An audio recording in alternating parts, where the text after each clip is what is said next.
What's up, Triple G Project? In this video, I'm going to give you the top 10 reasons why you shouldn't buy cheap knives this holiday season.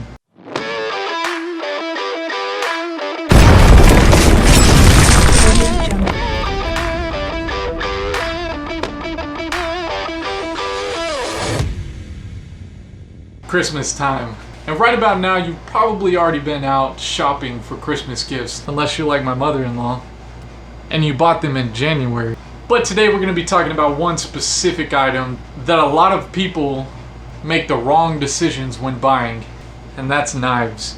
During the holiday seasons, it's very popular for companies to put out really fancy looking gift sets. The fancy aluminum box with the clear front, the knives unfolded and displayed in a nice white foam. Maybe even comes with two knives. Maybe even comes with two knives and a multi-tool. Don't do it. It's a lie. These are the furthest thing from fancy. Just because it says gift set doesn't mean you should give it as a gift. There's nothing like Christmas Day and you're opening your presents, and what do you find? A fancy knife gift box. You're thinking, well, cool, kinda cool, yeah. My mother-in-law knows I like knives. My grandpa knows I don't have a pocket knife. My girlfriend knows that I was looking for a knife.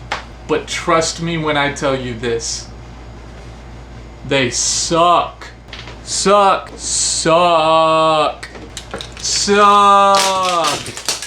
There are far too many affordable, nice, decent pocket knives, fixed blade knives, hunting knives, defense knives, neck knives, rescue knives, big knives, small knives out there that you don't have to sacrifice quality to achieve affordability. Now, as you can see here, I really do have 10 reasons.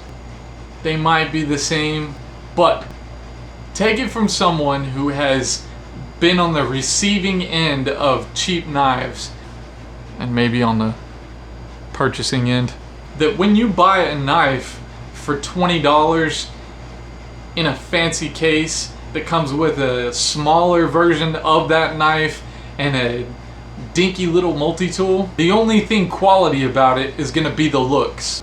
Now, I'm not going to bash these name brands because some of these manufacturers make decent quality knives. Just like most cars and trucks out there, there's top of the line and there's base model. This knife would be considered a base model knife. Maybe a little lower, who knows. Inserts, it's got wood grain. At one point in time it had a clip, has big thumb studs on there. It's got a decent blade length. It's got these fancy looking serrations on here. Every now and then those are good. After looking into this knife a little bit further, using it, abusing it, trying to cut a piece of paper with it, you start to realize why it was only $20. The tips of the serrations start snapping off. The edge of the blade can't be sharpened very sharp. And once you sharpen it, it dulls after cutting open one box. The wood on here might be real wood, but it's in the wrong places. It has things attached to it that shouldn't be attached to it because sometimes they break off. And after dropping it one time, a whole chunk of the side of the knife breaks off. Don't do it. It might have pretty colors. It might have these useful little clips built into them, so you think, oh, that's handy, they can clip it onto their belt loop. No, nobody clips knives to their belt loops. If the words made in China and stainless are on the blade that you're looking at, you should probably stay away from it.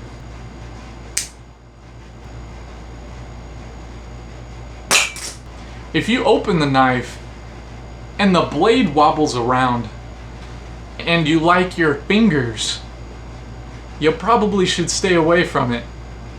If you're looking at a knife with a bottle opener on it, no, what? Let's put a bottle opener on it. Yeah. Everybody loves bottles.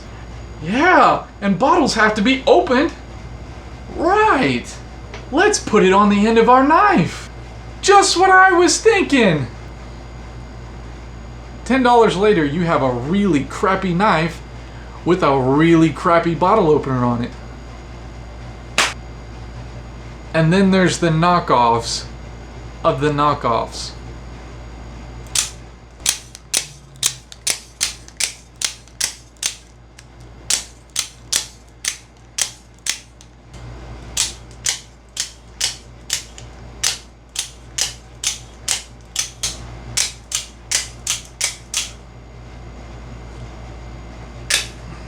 If you're looking at buying a cheaper version of a really expensive knife, do a little research, because there's cheaper than expensive and then there's cheap.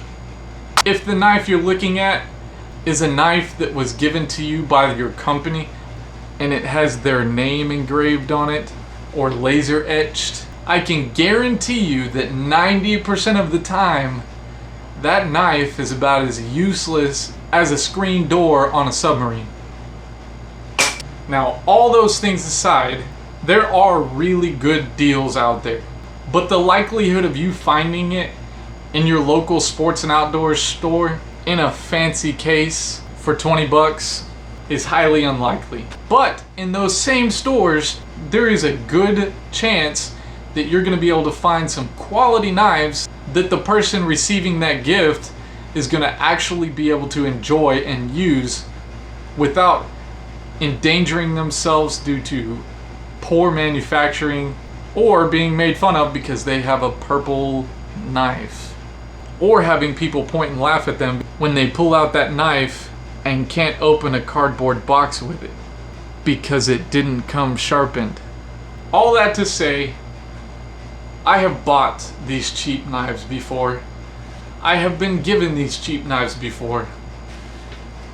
I still have a lot of them, but I would never trust them to open the package on a regular basis. There are a lot of great options out there. There are a lot of amazing manufacturers that put a lot of time and money into making a quality product for the masses without breaking the bank. And just like any other quality company, customer service and a good warranty are very vital for customer retention and customer satisfaction of the product. None of the knives that I own cost more than $100. In fact, almost none of my knives cost more than 50 bucks. And if I had to defend my life or somebody else's life with a couple of these, there would be no doubt in my mind that they would hold up in almost any situation. So do yourself a favor, do the person you're buying the gift for a favor, read a couple reviews, do a little research, and I know that you'll be pleasantly surprised at the reaction you get when they open that gift on Christmas morning. If you or anybody you know needs a recommendation on a decent knife to buy without breaking the bank, maybe you're buying a bunch of things and you just need that one last gift, but you don't want to buy garbage. Maybe you're filling stockings and you just want a cool knife to throw in there. Maybe you're just buying yourself a knife for Christmas.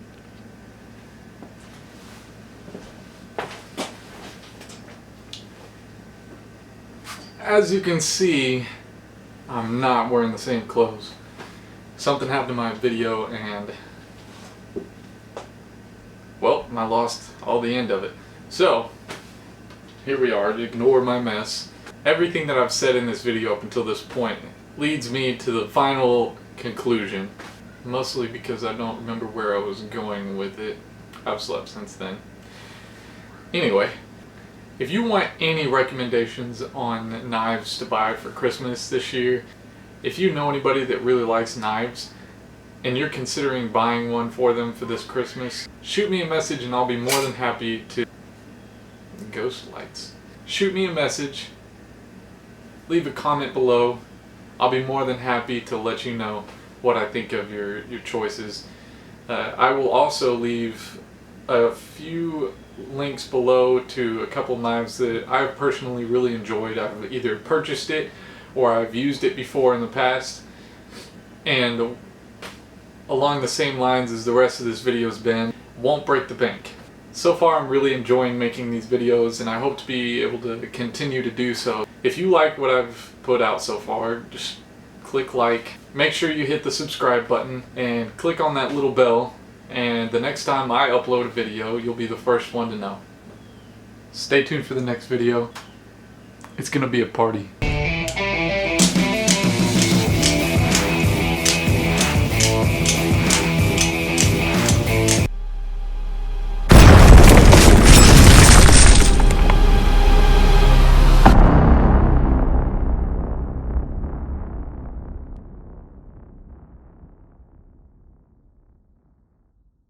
What do you think of the No Shave November? It's pretty scraggly.